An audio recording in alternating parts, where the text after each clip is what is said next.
வணக்கம். இது நம்ம பாலிட்டி ஹப். நான் உங்கள் அஞ்சு. இந்திய அரசியலையே புரட்டி போட்டது தான் காமராஜ் அவருடைய ரெசிக்னேஷன். அது மட்டும் இல்லாமல் காங்கிரஸ் கட்சியினுடைய தேசிய கட்டமைப்பையே ஆட்டம் கண்டது தான் முக்கியமான 3 இடைத்தேர்தல்கள். அதுலேயும் நம்ம தமிழ்நாட்டில் நடந்த திருவண்ணாமலை பை எலெக்ஷன் அப்படின்னு தான் சொல்லலாம். ஒரே நேரத்தில் இந்தியாவில் இருக்கும் நிறைய ஸ்டேட்டுடைய சிஎம்ஸ் அவங்களுடைய சிஎம் பொறுப்பை ராஜினாமா பண்ணுறாங்க. அதே நேரத்தில் மத்தியில் இருக்க மத்திய அமைச்சர்களும் அவங்களுடைய பொறுப்பை ரிசைன் பண்ணுறாங்க. ஒரே நேரத்தில் நிறைய சிஎம் மற்றும் சென்ட்ரல் மினிஸ்டர்ஸ் உடைய ரெசிக்னேஷனை ஏற்றுக்கொள்கிறாங்க. இந்த நேரத்தில் தான் காங்கிரஸினுடைய சரிவும் திமுகவுடைய வளர்ச்சி அப்படின்றது இந்த காலகட்டத்தில் தான் நடக்குது. ஸோ என்னதான் நடந்துச்சு அண்ட் இன்னைக்கு காங்கிரஸ் தேவையடைந்து திமுக இந்த அளவுக்கு வளர்ச்சி அடைகிறதுக்கு காரணம் என்ன அண்ட் இந்திய அரசியலையே புரட்டி போட்ட அந்த பை எலெக்ஷன்ஸ் என்ன, முக்கியமாக நம்ம திருவண்ணாமலை நடந்த பை எலெக்ஷன் பற்றி பார்க்கலாம்.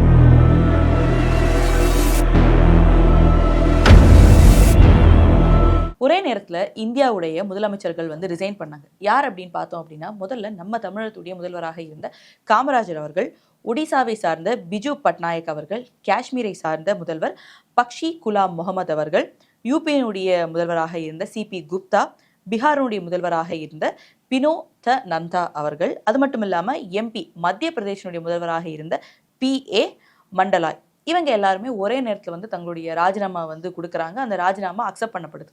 அதே மாதிரி மத்தியில் இருந்த மத்திய அமைச்சர்கள் யார் அப்படின்னு பார்த்தோன்னா, மொராஜ் தேசாய் அவர்கள், லால் பகதூர் சாஸ்திரி அவர்கள், SK பட்டீஸ் அவர்கள், KL ஸ்ரீமாலை, இவங்க இத்தனை பேரும் அவங்களுடைய மத்திய அமைச்சர் பதவியும் ராஜினாமா செய்கிறாங்க. இதை அக்செப்ட் பண்ணிக்கிறாங்க. இது மட்டும் இல்லாமல் முக்கியமாக இன்னொருத்தரும் தன்னோட பதவியை ராஜினாமா பண்ணுறேன் அப்படின்னு சொன்னாங்க. ஆனால் அவருடைய ராஜினாமா மட்டும் ஏற்றுக்கொள்ளப்படலை அப்படின்றது இங்கே முக்கியமான ஒரு விஷயம். அவர் யார் அப்படின்றது இந்த பதிவில் நம்ம பேசும்போது பார்க்கலாம். அக்டோபர் 2, 1963 மகாத்மா காந்தி அவருடைய பிறந்த நாள் அன்னைக்கு தான் காங்கிரஸுடைய முதல்வராக இருந்த தமிழகத்துடைய முதல்வர் காமராஜர் அவர்கள் அவருடைய பொறுப்பை, அதாவது சிஎம்மாக இருந்த அவருடைய அந்த ஸ்தானத்தை அவர் ராஜினாமா பண்றார். அவருக்கு பதிலாக காங்கிரஸ் சார்பாக அடுத்த முதல்வராக யார் வந்தாங்க அப்படின்னு பார்த்தோம்னா திரு பக்தவச்சலம் அவர்கள். என்னதான் காங்கிரஸ் நிறைய உட்கட்சி பூசல் இருக்குது, கொள்கை மாறுபாடு, நிறைய பிரச்சனைகள் உள்ள இருக்குது, அதனால தான் இந்த ரெசிக்னேஷன் நடந்தது அப்படின்னு சொல்றாங்க. ஆனா முக்கியமான காரணம் அதுவா அப்படின்னு கேட்டா ஒரு சின்ன டிஃபரன்ஸ் இருக்குது. அது என்ன அப்படின்றத நான் முதல்ல சொன்ன அந்த இடைத்தேர்தல்கள், திருவண்ணாமலை இடைத்தேர்தல் அப்படின்றதான். என்னதான் நடந்துச்சு, என்னதான் காங்கிரஸ்குள்ள நடந்துச்சு, எப்படி அது திமுகவுடைய வளர்ச்சியாக மாறிச்சு, காங்கிரஸ் கைவிட்டுட்டாங்களா, திமுக அந்த மாதிரி அபரிமிதமான வளர்ச்சியை முன்னெடுத்து கொண்டு போனாங்களா அப்படின்னு நம்ம பார்க்கலாம். ஹிந்தி திணிப்பு அப்படின்றது இன்னைக்கு நடக்கிற அந்த போராட்டம் கிடையாது, காங்கிரஸ் காலத்திலே நடந்தது.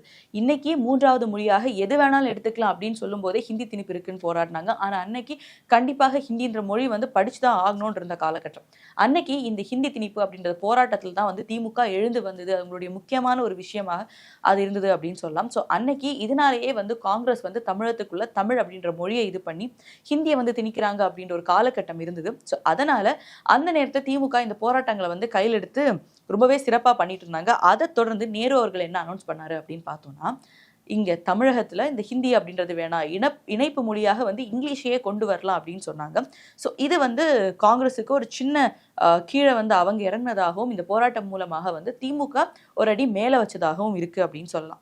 அந்த நேரத்தில் சைனாவுக்கு எதிராக காங்கிரஸ் ஆட்சி காலத்தில் இருக்கும்போது சைனா அந்த வார் இருக்கு இல்லையா, ஸோ அந்த டைமில் திமுக அண்ணா அவர்களுடைய தலைமையில் தான் திமுக இருந்தது. ஸோ அப்போ அவங்க இந்த போராட்டத்துக்கு எல்லாமே காங்கிரஸுக்கு சார்பாக காங்கிரஸுக்கு சப்போர்ட் பண்ணி தான் இருந்தாங்க. ஆனால் தேர்தலில் வரும்போது அவங்க 2 பேரும் களத்தில் ஆப்போசிட்டாக தான் நின்றுட்டு இருந்தாங்க அப்படின்னு சொல்லலாம். முக்கியமாக பார்த்தோம் அப்படின்னா திமுகவுடைய வளர்ச்சி 1957 நடந்த சட்டமன்ற பொது தேர்தல் சொல்லலாம். இதில் 112 தொகுதியில் வேட்பாளர்களை நிறுத்துறாங்க. இதில் 15 அவங்க ஜெயிக்கிறாங்க. இதில் தான் காங்கிரஸ் முதலாக கலக்கம் காண்றாங்க, திமுக வளர்ச்சி அடையுது. திமுக 1957 வருடத்தில் இருந்த தேர்தலில் 15 சீட்டு ஜெயிக்கிறாங்க. 1962 50 சீட்டு ஜெயிச்சு தமிழ்நாட்டுடைய எதிர்கட்சியாக திமுக வளருது.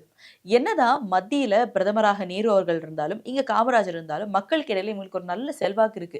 அது ஒரு பக்கம் இருக்க, இன்னொரு பக்கம் திமுகவுடைய பல காங்கிரஸுக்கு எதிரான போராட்டங்கள் திமுகவை ஒரு பக்கம் வளர்ச்சி அடைய வச்சுட்டே இருக்குது. 1957 நடந்த அந்த தேர்தலில் திமுக ஜெயிச்ச 15 சீட் அது அப்படியே 1962 50 மாறினாலும் அப்ப ஜெயிச்ச 15 சீட்ல 15 கேண்டிடேட் இருக்காங்க இல்லையா, அதுல அண்ணா உட்பட எல்லாருமே வந்து 14 பேரும் வந்து தோல்வி அடைறாங்க. ஆனா கருணாநிதி அவர்கள் மட்டும் 57ல ஜெயிச்ச அவர் திரும்பவும் 62ல வந்து ஜெயிக்கிறாரு. ஆனா அண்ணா உட்பட 14 பேர் வந்து தோல்வியுற்றாங்க. இதுல முக்கியமா திமுக சார்பாக திருவண்ணாமலையில போட்டியிட்டவர் தான் வந்து ப.உ. சண்முகம் அவர்கள். ஸோ இவர் வந்து தோல்வியுறாரு. ஆனா அந்த நேரத்துல திருவண்ணாமலையில காங்கிரஸ் ஜெயிக்கிறாங்க. அவங்களுடைய வேட்பாளர் யாரு அப்படின்னா காங்கிரஸ் எம்எல்ஏ பழனி பிள்ளை அப்படின்றவர். இவர் வந்து ஒரு ஆன்மீக பயணத்துக்காக ஆந்திராவுக்கு போகும்போது அங்க கோதாவரி நதியில வந்து சிக்கி இவர் அதுல மூழ்கி மரணம் அடைகிறாரு. ஸோ அதை தொடர்ந்து பழனி பிள்ளை அவருடைய மரணத்தை தொடர்ந்து அங்க மறுபடியும் ஒரு பை எலெக்ஷன் வருது அப்படின்றத பார்க்கிறோம். அப்பதான் தேர்தல் முடிஞ்சிருக்கு. இவருக்கு நடந்த இந்த விஷயத்தினால ஒரு பை எலெக்ஷன் வருது. திமுக சார்பாக தோற்று போன சண்முகம் அவர்கள் தான் வந்து மீண்டும் நிற்கிறாங்க. நான் சொன்ன மாதிரி இந்த திருவண்ணாமலை பை எலெக்ஷன் தான் ஒரு பெரிய திருப்பு முனையாக வந்து காங்கிரஸுக்கு இருந்தது. திமுக 1957 ஜெயிச்சு 62 தோற்ற அதே கேண்டிடேட் தான் மறுபடியும் வந்து இந்த பை எலெக்ஷன் நிப்பாட்ட வைக்கிறாங்க. இதுல நேரு அவர்களும் காமராஜ் அவர்களும் நேரடியாக களத்துல குதிக்கிறாங்க அப்படின்னு சொல்லலாம். காமராஜ் அவர்கள் ஊர் ஊராக போய் பிரச்சாரத்தை வந்து முன்னெடுக்கிறாங்க. முக்கியமாக வந்து மதுரையை விட சின்ன இடம் தான் வந்து திருவண்ணாமலை. அந்த இடத்துக்கே வந்து 48 லட்சம் செலவுல வந்து குடிநீர் திட்டத்தை வந்து அதிக மதிப்பீட்டுல வந்து கொண்டு வராங்க. ஸோ காமராஜ் அவர்கள் 15 நாள் வந்து ஒவ்வொரு கிராமமா போய் என்னென்ன விஷயங்கள் அப்படின்றத எடுத்து சொல்லி மக்களை வந்து மீட் பண்றாங்க. அது மட்டும் இல்லாம டெல்லியில இருந்து காங்கிரஸ் உடைய பல சென்ட்ரல் மினிஸ்டர்ஸ் வந்து இங்க வந்து அதாவது திருவண்ணாமலைக்கு வந்து இங்க ஒவ்வொரு பிரச்சாரங்களை வந்து முன்னெடுக்கிறாங்க. அதாவது திருவண்ணாமலையில் முகாமிட்டனர் மத்திய அமைச்சர் அப்படின்ற விஷயம் தான் அன்னைக்கு நடந்துச்சு. ஸோ அந்த மாதிரி எல்லாரும் இறங்கி வந்து பிரச்சாரத்தை வந்து முன்னெடுத்து அந்த அளவுக்கு வந்து காங்கிரஸ் கண்டிப்பாக வெற்றி பெற்றே ஆகணும் அப்படின்றதுல ரொம்பவே ஏன்னா அப்போ வந்து திமுகவுடைய வளர்ச்சி ஒவ்வொரு விதமாக போது. அதுவும் பை எலெக்ஷன் அப்படின்றப்ப பை எலெக்ஷன் எப்பவுமே ஆளும் கட்சி தான் ஜெயிக்கும்ன்ற நிலை இருக்கும்போது கண்டிப்பாக இதை விடக்கூடாது அப்படின்ட்டு ரொம்பவே ஸ்ட்ராங்கா வந்து காங்கிரஸ் இறங்கி வேலை செஞ்சுட்டு இருந்தாங்க. முக்கியமா காமராஜ் அவர்கள். ஒரு பக்கத்துல காங்கிரஸுடைய நிலை இப்படி இருக்கு, திமுக இன்னொரு பக்கத்துல ஜெயிச்ச சீட்டை தோத்துட்டோம், ஆனா மறுபடியும் இந்த பை எலெக்ஷன்ல அதை கண்டிப்பா எடுத்துதான் ஆகணும்னு அவங்க ஒரு பக்கத்துல வந்து ஸ்ட்ராங்கா இறங்குறாங்க. ஸோ அவங்க சென்ட்ரல் கவர்மெண்ட் வந்து எந்த அளவுக்கு தமிழர்களுக்கு எதிராக இருக்காங்க, இந்த ஹிந்தி திணிப்பு போன்ற விஷயங்கள் அப்படின்றத வந்து முன்னெடுத்து வைக்கிறாங்க. முக்கியமா அந்த தேர்தல் இன்சார்ஜ் யாரு அப்படின்னு பார்த்தானா 15 பேர் ஜெயிச்சதுல 14 பேர் தோத்துட்டாங்க, அண்ணா உட்பட. ஜெயிச்ச அந்த ஒருவர் தான் வந்து கருணாநிதி அவர்கள். ஸோ அவர் தான் வந்து இந்த தேர்தல் இன்சார்ஜ், அதாவது தேர்தல் பொறுப்பாளராக வந்து கருணாநிதி அவர்கள் தான் போடப்படுறாரு. அவர் திமுகவுடைய ஒரு ஸ்பெஷல் விஷயம் என்ன அப்படின்னா அவங்களுடைய மேடை பேச்சு, அதில் யாருமே அடிச்சுக்க முடியாது அப்படின்றதுல வந்து திமுக இருந்து. ஸோ அந்த இதில் மேடை பேச்சு வந்து ரொம்ப ஸ்ட்ராங் பண்ணுறாங்க. ஏன்னா இப்போ இந்த சைனா விஷயங்கள் நடந்தது இல்லையா, ஸோ நேஷனல் செக்யூரிட்டியை பற்றி அவங்க கேள்வி எழுப்புறாங்க. அது மட்டும் இல்லாமல் இங்கே இந்தியாவில் இருக்கும் அந்த பசி, வறுமை, இதுக்கெல்லாமே வந்து காரணம் பசி இல்லை பட்டினியில் இருக்காங்க மக்கள், இதுக்கு எல்லாமே காங்கிரஸ் தான் காரணம் அப்படின்றத வந்து முன்னெடுத்து வைக்கிறாங்க. அண்ட் ஹிந்தி திணிப்பு இங்கே கொண்டு வந்து எந்த அளவுக்கு தமிழுக்கு வந்து ஒரு பெரிய ஆபத்தை காங்கிரஸ் இழைக்கிறாங்க, இந்த மாதிரியான பல விஷயங்களை வந்து அவங்க முன்வைக்கிறாங்க. திமுக அவங்களுடைய பிரச்சார மேடைகள்ல ஒவ்வொரு இடங்கள்லையும் போய் இந்த பிரச்சாரத்தை வந்து முன்னெடுக்கிறாங்க திமுக. இங்கதான் இந்த தேர்தலில் தான் அண்ணாவுடைய வெற்றியும் காமராஜர் அவருடைய தோல்வி அப்படின்றது நடக்குது. ஆமா, திருவண்ணாமலையுடைய இடைத்தேர்தலில் சண்முகம் அவர்கள், திமுக சார்பாக சண்முகம் அவர்கள் தான் வெற்றி பெறார். இதே நேரத்தில் திருவண்ணாமலை பேசப்படுற மாதிரி தான் இன்னொரு இடம் பார்த்தோம் அப்படின்னா திருச்செங்கோடு, அங்கே நடக்கிற அந்த எம்பி எலெக்ஷன் அப்படின்றது இங்கேயும் வந்து திமுக வந்து ஜெயிக்குது. ஸோ இதில் பார்த்தோம் அப்படின்னா இந்த திருச்செங்கோடு தொகுதி அப்படின்றது ஈரோடு, மொடக்குறிச்சி, கபிலர்மலை, திருச்செங்கோடு, செங்ககிரி, எடப்பாடி இது எல்லாமே இந்த எம்பி எலெக்ஷன் தொகுதியில் வரும். முக்கியமாக பார்த்தோம் அப்படின்னா 1957, 62 இந்த 2 டைமுமே வந்து காங்கிரஸ் தான் அங்கே ஜெயிக்கிறாங்க. ஆனால் அப்போ நடந்த அந்த திருச்செங்கோடு எலெக்ஷனில் வந்து மறுபடியும் திமுக வந்து வெற்றி பெறாங்க. அப்படியே ஒரு ஃபிளிப் ஃப்ளாப் அப்படின்றது திருச்செங்கோடுலையும் நடக்குது. இதுவும் வந்து காங்கிரஸுக்கு ஒரு பெரிய அடியா இருக்குது. அந்த திருச்செங்கோடு பை எலெக்ஷன்ல பார்த்தோம் அப்படின்னா காங்கிரஸ் சார்பாக யார் நிற்காங்க அப்படின்னு பார்த்தோன்னா செங்கோட கவுண்டர் அவர்கள், திமுக சார்பாக கந்தப்பன் அவர்கள் நிற்கிறாங்க. இல்லை திமுகவுக்கு வந்து கம்யூனிஸ்ட், தமிழரசு கழகம், ஜனசங்கம், தமிழ் தேசிய கட்சி, சோசியலிஸ்ட் கட்சி இவங்க எல்லாருமே வந்து காங்கிரஸுக்கு வந்து ஆதரவு தெரிவிக்கிறாங்க. ஆனால் திமுகவுக்கு வந்து ராஜாஜி அவர்களுடைய அந்த சுதந்திர கட்சி சுதந்திர கட்சி தான் வந்து அவங்களுக்கு வந்து திமுகவுக்கு ஆதரவு தெரிவிக்கிறாங்க. இந்த இடத்துல சொன்ன மாதிரியே அண்ணா அவர்கள் வந்து ஜெயிக்கிறாரு, காமராஜ் அவர்கள் தோக்குறாரு அப்படின்னு தான் சொல்லணும்.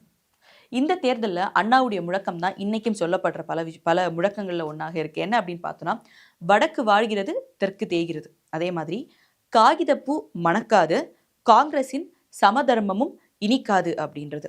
இந்தியை மத்திய அரசு திணிக்கிறது, மெல்ல தமிழ் இனி சாகும் அப்படின்ற இந்த 3 முழக்கமும் வந்து இன்னைக்கும் ஒவ்வொரு விஷயங்களும் எடுக்கப்படும் போது இன்னைக்கும் இங்க இருக்க நம்மளுடைய முதல்வர் இன்னைக்கும் இந்த 3 முழக்கங்களை வந்து விடாம அந்தந்த நேரங்கள்ல வந்து யூஸ் பண்றாரு. ஸோ அந்த அளவுக்கு அண்ணா அவர்கள் அன்னைக்கு சொன்ன இந்த 3 முழக்கங்கள் இன்னைக்கு வரைக்கும் வாழும் முழக்கங்களாக இருக்கு அப்படின்னு தான் சொல்லணும். காங்கிரஸ் இந்த தேர்தலில் பல விஷயங்களை வந்து முன்வைக்கிறாங்க. அதாவது பள்ளியில படிக்கும் மாணவர்களுக்கு பள்ளி சீருடை அப்படின்றது, உங்களுக்கு தேவையான குடிநீர் வசதி, அதுக்கப்புறமா கவர்மெண்ட் ஸ்கூல்ஸ்ல வந்து காமராஜ் அவர்கள் கொண்டு வந்த பல விஷயங்கள், இந்த மாதிரி நிறைய விஷயங்களை வந்து முன்னெடுத்து வைக்கிறாங்க காங்கிரஸ். அது மட்டும் இல்லாமல் திருவண்ணாமலை நடந்த தேர்தலில் பத்ராச்சலம் பிள்ளை அவர்கள் தான் வந்து கேண்டிடேட்டா நின்னார் இல்லையா. ஸோ பத்ராச்சலம் அப்படின்றதுக்கு இன்னொரு அர்த்தம் என்ன அப்படின்னா அண்ணாமலையார் அப்படின்றதா. ஸோ அண்ணாமலை, திருவண்ணாமலை, சிவனுடைய அந்த மண். ஸோ அந்த இடத்துல இந்த பேருக்காகவே அவர் ஜெயிப்பாரு அப்படின்ற மாதிரி, இந்த பேர் பாருங்க உங்க மண்ணில் உங்க ஆள் அப்படின்ற மாதிரியான பல பிரச்சாரங்களை கூட அவங்க முன்னெடுத்து வச்சாங்க. ஆனா முதலா இந்தியாவில் ஒரு ரூலிங் பார்ட்டி ஒரு பை எலெக்ஷன்ல தோக்குறது அதுதான் முதல் முறை அப்படின்ற மாதிரியான ஒரு வரலாற்றை வந்து திமுக மாற்றி அமைச்சது. அந்த வெற்றிக்கு அப்புறமா அண்ணா அவர்கள் காட்பாடி ஆரம்பிச்சு கன்னியாகுமரி வரைக்கும் ஒரு பெரிய வெற்றி கொண்டாட்டத்தை வந்து முன்னெடுக்கிறாரு. ஒவ்வொரு இடங்களையும் ஊரூராக போய் மேடை போட்டு வெற்றி நாயகன் சண்முகம் அப்படின்னு சொல்லிட்டு ஒவ்வொரு இடத்துலையும் இந்த வெற்றி கூட்டம் அப்படின்றத வந்து அண்ணா அவர்கள் வந்து நடத்தியிருக்காரு. ஏன்னா திமுகவுக்கு ஒரு பெரிய ஒரு விஷயம், அந்த விஷயம் அப்படின்றது ஒரு பெரிய ஃபிளிப்ஃப்ளாப்பை வந்து திமுக கொண்டு வந்துச்சு. அப்போசிஷனா இருந்தாங்க. அதுக்கப்புறமா அவங்களுடைய அதாவது காங்கிரஸுடைய ஆட்சி காலத்திலே வந்து ஒரு பை எலெக்ஷன்ல எதிர்கட்சி ஜெயிக்குது அப்படின்றது. திமுக ஊரூராக போய் இந்த வெற்றி கூட்டம் அப்படின்னு நடத்தினாங்க. வெற்றி நாயகன் சண்முகம் அவர்களுக்கு இது அடுத்த வந்த அந்த தேர்தலுக்கு திமுக வெற்றி பெறதுக்கு ஒரு பெரிய அச்சாணியாக இருந்தது அப்படின்னு தான் சொல்லணும். இந்த தேர்தலில் எந்த அளவுக்கு இந்த ஓட் டிஃபரன்சஸ் இருந்து அப்படின்னு பார்த்தோம்னா, இந்த பொது தேர்தல் நடந்தது இல்லையா. ஸோ அதில் காங்கிரஸுடைய ஓட்டு என்ன அப்படின்னு பார்த்தோம்னா 35,148 வாக்கு. அடுத்து நடந்த பை எலெக்ஷன்ல அவங்க 37,191 வாக்குகளை படுறாங்க. 35 பெற்ற காங்கிரஸ் வந்து பை எலெக்ஷன் 37 படுது. அப்ப எக்ஸ்ட்ரா தானே அப்படின்றது இருக்கும். ஆனா திமுக அதே நேரத்துல 33,399 வாக்குகள் தான் திமுக வாங்கியிருந்தாங்க. ஆனா அவங்க அந்த பை எலெக்ஷன்ல 38,666 வாக்குகள் வந்து வாங்கியிருக்காங்க. காங்கிரஸுக்கும் திமுக இடையில இருந்த அந்த வாக்கு டிஃபரன்ஸ் எவ்வளவு அப்படின்னு பார்த்தோம்னா வெறும் 1,475 வாக்குகளுடைய டிஃபரன்ஸ்ல தான் வந்து இந்த ஒரு பெரிய மாற்றம் அப்படின்றத வந்து திமுக அன்னைக்கு கொண்டு வந்துச்சு. ஸோ காங்கிரஸ் என்ன முடிவெடுத்தாங்க, காமராஜ் அவர்கள் என்ன முடிவெடுத்தாங்க அப்படின்னா, நம்ம இந்த கவர்னன்ஸை பார்க்குறதுல கட்சியினுடைய மேம்பாடு, கட்சியை பற்றின அந்த விஷயத்தில் வந்து பார்ட்டி ஒர்க்கில் வந்து நம்ம கோட்டை விட்டுட்டோம் அப்படின்னு சொல்லி அந்த பெரிய ஒரு விஷயத்தை வந்து காமராஜர் அவர்கள் அப்போ தான் முன்னெடுத்து வைக்கிறாரு. காமராஜ் அவர்கள் ரிசைன் பண்ணணும் அப்படின்றத சொல்லியிருக்காரு. நான் வந்து இந்த சிஎம் அப்படின்ற ரிசைன் பண்ணி இந்த பார்ட்டி ஒர்க்கில் வந்து நான் இது பண்ண போகிறேன் அப்படின்னு சொன்னாங்க. ஸோ அப்போ தான் காமராஜ் அவர்கள் ரிசைன் பண்ணி பக்தவச்சலம் அவர்கள் காங்கிரஸ் சார்பாக வந்து மறுபடியும் முதலமைச்சர் வந்து ஆகிறாரு தமிழகத்துக்கு. காமராஜ் அவர்கள் சிஎம் பதவியை திறந்துட்டு என்ன பண்றாரு, கட்சி பணிக்குள்ள தன்னை வந்து உள்ள சேர்க்கிறாரு. ஸோ அப்ப காமராஜ் அவர்கள் பண்ண அந்த விஷயத்துக்கு தான் கே பிளான் அப்படின்னு சொல்லுவோம். அதாவது பிளான் ஆஃப் காமராஜர் அப்படின்னு, காமராஜர் பிளான் அப்படின்றதுக்கு தான் அப்போ கே பிளான் அப்படின்னு சொல்லியிருந்தாங்க. ஸோ நேரு அவர்களும் இதை வந்து அக்செப்ட் பண்ணி என்ன சொன்னாரு அப்படின்னா, சரி நானும் முன் வந்து ரிசைன் பண்றேன் அப்படின்னு சொன்னாங்க. நான் அப்போ முதல்ல சொல்லியிருந்தேன் இல்லையா, ஒரே ஒருத்தருடைய இந்த ரிசைக்னேஷன் மட்டும் அக்செப்ட் பண்ணப்படலை அப்படின்றது. அது பிஎம் நேரு அவர்களுடைய தான்.